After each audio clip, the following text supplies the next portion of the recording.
Welcome back, Defenders. Jake here. The weather in Ukraine has changed. Ukraine situation reports the muddy season has arrived.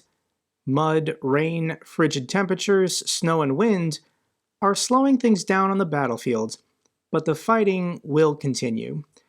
So here's a video showing what the roads currently look like. Ukraine has a mud season every fall and spring. Unless you have a tracked vehicle, you're not effectively getting men and material rotated off the front lines. So both the Ukrainians and the Russians are having the same problem at the moment. And here's actually a video taken by a Russian soldier showing what their trench network currently looks like. Прошел дождь.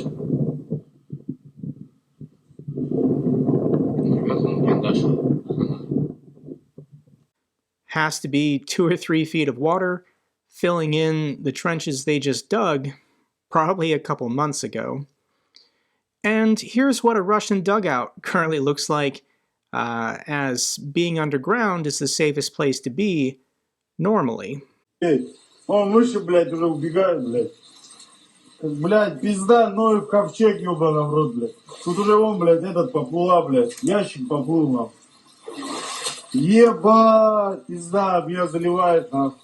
Ёбана в рот. Сука, ебаная война, блядь. Пизда, бля, как это? There's no answer for that. Ukraine says its objective for the winter is to target Russia's logistics, so its soldiers are hungry, cold, and have no desire to fight. So while the Russian military continues to target civilians far from the front lines to deprive ordinary people of light, water, and heat, Ukraine instead is going to focus on the Russian military in order to punish their soldiers as much as possible this winter. And in the wintertime, there's actually 3 armies on the battlefield: Ukraine, Russia, and winter. And winter can't be defeated. They are an equal opportunity killer for any soldier who has exposed skin in sub-zero temperatures. Your body needs calories to stay warm, to fight off hypothermia. So for both Ukraine and Russia, they need to stay warm, they need to stay dry, ideally they need to stay indoors. And historically, armies that have invaded Russia have not done well in the wintertime, but Russia still takes horrendous losses in all of those winters as well. And I keep seeing videos such as this one. We have another video from Dmitry at War Translated, where Russian servicemen are stripped naked and put into a pit for refusing to go into a meat assault without proper equipment. I'm not going to play the video, I'll link it down below if you want to check it out, but this is a common practice across the entire Russian military. When soldiers refuse orders, when soldiers misbehave, they're thrown in a pit for several days without food and water. But with the weather turning cold, Russian commanders appear now to be putting them into these pits without shirts or completely naked. These Russian men were told if they want out early, they can pay their commander 400,000 rubles. 400,000 rubles is about 4,500 US dollars, so no, none of these Russian men are probably getting out of the pit early. Zelensky urges international community to send a signal to Russia. What is that signal? We need this signal to Russia. No matter what they do, the world will not tire of defending freedom and the international order. This is Russia's entire war strategy at this point, to have the West disengage, the West to lose interest and stop paying attention, and then Russia believes, over time, even if it takes years, they can eventually grind out a victory slowly over time. So this was important. US Defense Secretary made an unannounced visit to Ukraine. Here's a statement put out by Secretary of Defense Lloyd Austin. I'm here today to deliver an important message. The United States will continue to stand with Ukraine in their fight for freedom against Russia's aggression, both now and into the future. So with this important vote coming up in the House in December, I think President Biden is sending cabinet members to Ukraine in order to draw press attention, keep the focus on Ukraine. So Secretary of Defense Lloyd Austin went this week. Perhaps Secretary Blinken or even Vice President Harris could go in the coming weeks. Once again, just to draw media attention and keep the focus on Ukraine until Speaker Johnson schedules a vote. Here's a video put out by Secretary of Defense Austin. Hello, I'm Lloyd Austin, the Secretary of Defense. I'm here on the ground in Kyiv, where I just wrapped up a day of robust discussion with Ukraine's leaders and delivered an important message. The United States stands with Ukraine, and we're going to be with them for the long haul. This fight matters to the free world.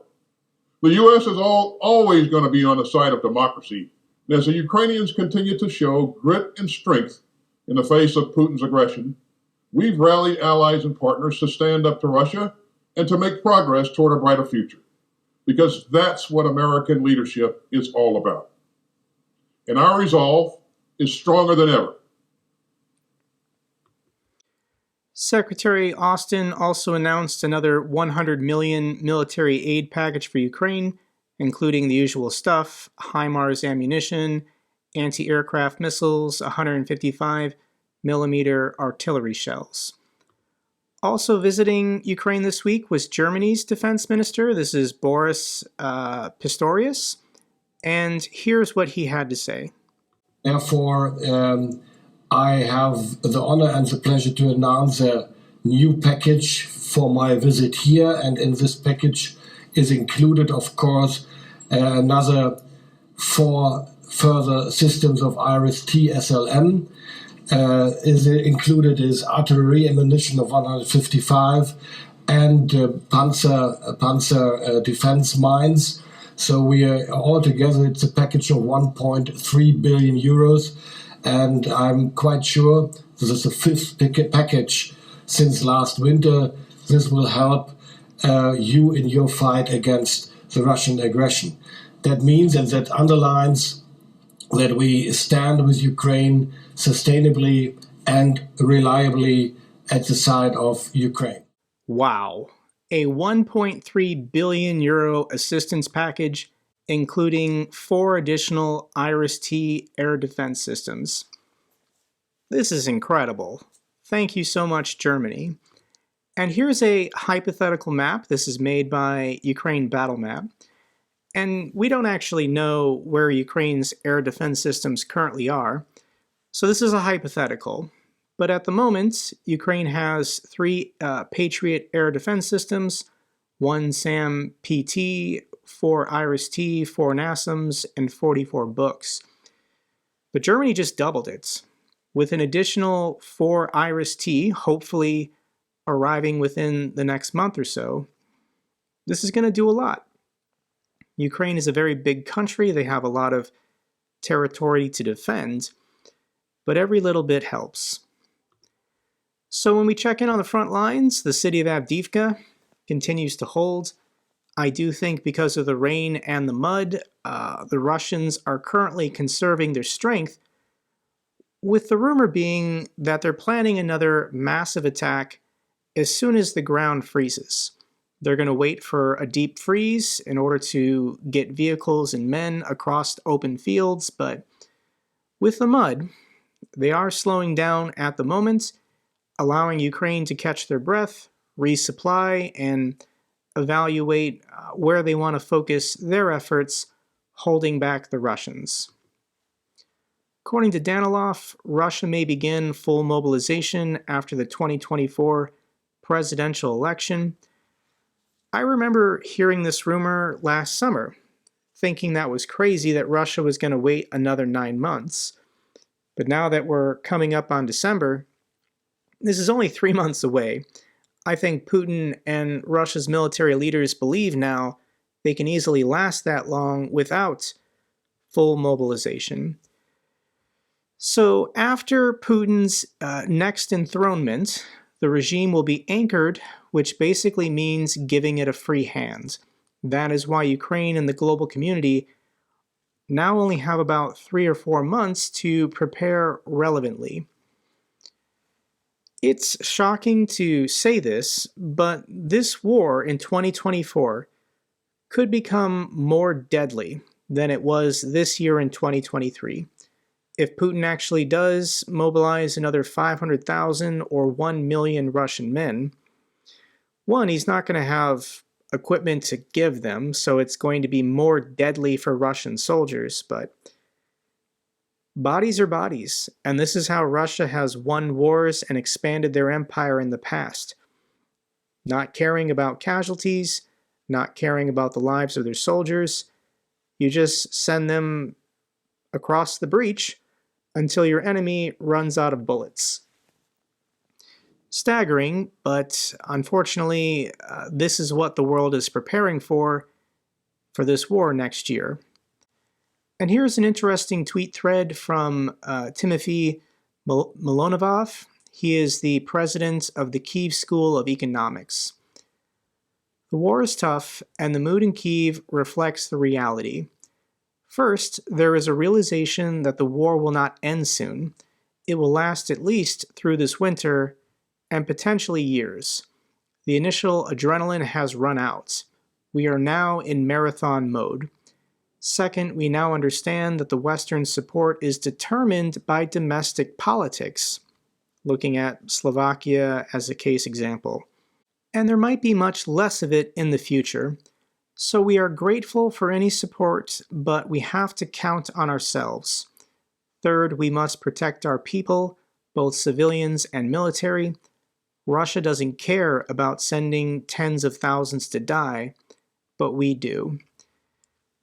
I think more people around the world are realizing this, that this is a marathon. This war could potentially drag on for years. There's only one man who has any say. If the Russians just go back to their own country and stay there, then the war is over. But Putin has gambled his historical reputation, how future generations of Russians will see him, on this war, on securing Crimea and the land bridge to Crimea. So he's never going to give up. Somebody's going to have to take Putin out before he ever stops of his own will. Here's an interesting report from UK Defense Intelligence. On the 7th of November, wives of deployed Russian soldiers conducted what was probably the first public street protest in Moscow since the invasion of Ukraine. The protesters gathered at a central square and unfurled banners demanding the rotation of their partners away from the front lines. So they're not objecting to the war, they're not calling for an end to the war. They just want to see their husbands, their loved ones. Nobody in the Russian military is getting their legally mandated leave, and rotations on the front are not fair and equitable. If you're seen as lower class or undesirable, you're the one sitting in a trench, most likely to be hit by a Ukrainian artillery shell. So Moscow authorities are very concerned, and they keep denying the request of mobilized soldiers' wives to hold these protests, citing concern over COVID-19. Russia doesn't want to arrest these women and put them in jail for 8 or 10 years, because their husbands are currently sitting on a trench fighting the Ukrainians. So Moscow is doing everything they can to stifle these women, intimidate these women, without actually putting them in a prison camp. Anti-mobilization protests by Russian soldiers' wives and mothers being quashed. Eventually they'll get it, that this war is never going to end as long as Putin remains in power, and they're going to have to try a different approach. If they actually care about their sons, husbands, and brothers, fathers, they have to realize that Putin is never going to stop this war. That only more wars in the Caucasus, Central Asia, and Eastern Europe are destined for the Russians if they don't put a stop to it today. Here's an interesting story. 2 more yachts allegedly belonging to Putin discovered. What? 2 yachts allegedly belonging to Putin have been discovered, bringing the total number of known yachts to 9. The 2 yachts are worth a combined total of more than $65 million.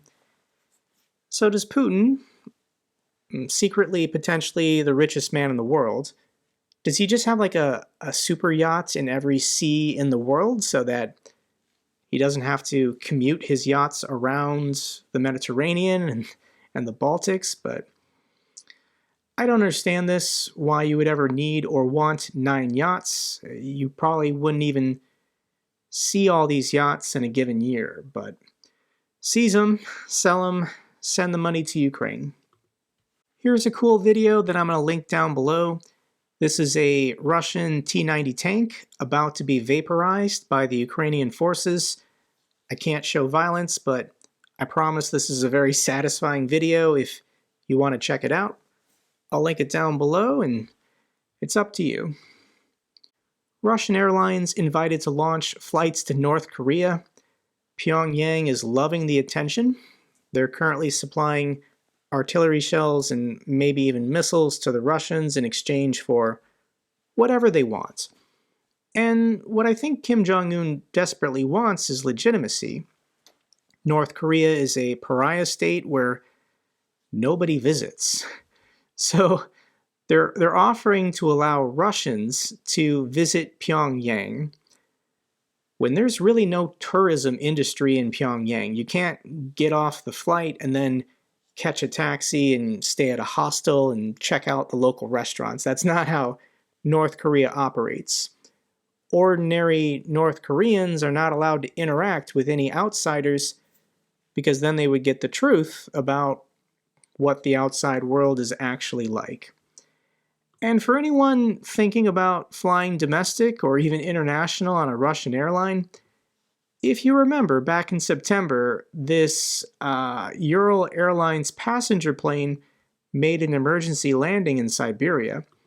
And this area is so remote, it's been 3 months, and they haven't been able to get the proper equipment out there to cut up the plane, so they just put up a fence. This is like a new permanent fixture in this field somewhere in Siberia.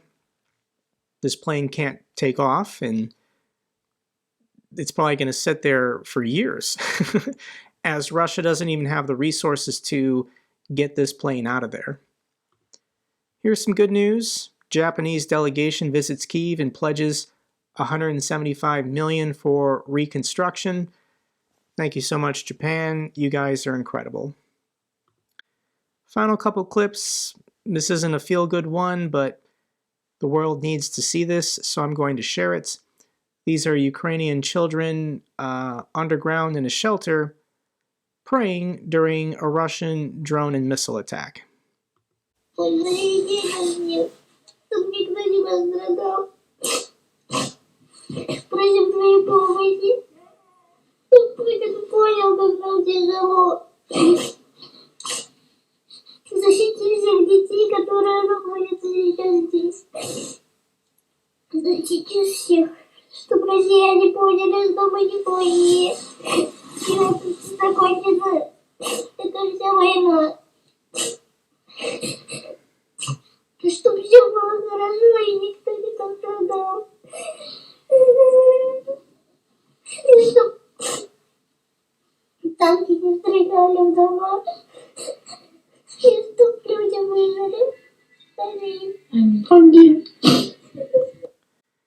As we head into another winter, this is Russia's objective. They're wasting billions of dollars on drones and missiles to do this to women and children, to sleep deprive them, hopefully knock out their power, their heat, their water, to frighten them, to kill them if they can. And this is not okay. The world cannot forget about these people and what millions of women and children are being forced to do every day, every night, as Russia continues these drone and missile attacks. Final clip I have for you is from Richard Woodruff. He is a British volunteer in Ukraine, And in this video, they're currently making white netting because as snow falls, trucks and tanks and vehicles need to switch their netting.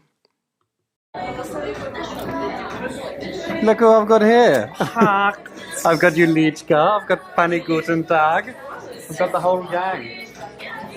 Everyone here, and what we're doing now is we're making the white camo nets for all of those beautiful trucks that we just sent off with car for Ukraine. So, as you can see, we're rolling up some of the nets now to be packaged. We've got Timchik, as always, working away. Beautiful patterns going on here. We've got another load of nets over here, and we have a couple all ready to go. So, Duże dziękuję everyone. We're going to win together. Slava Ukraine. There are still millions of people doing good work every day to help Ukraine, and the good guys are going to win this war. That's all for this update video. Glory to Ukraine, glory to the heroes. If you found this video informative, give me a thumbs up. Best way to support the channel. Comments and questions, let me know down below. I love hearing from you guys. Till the next video, keep defending the truth, keep defending democracy.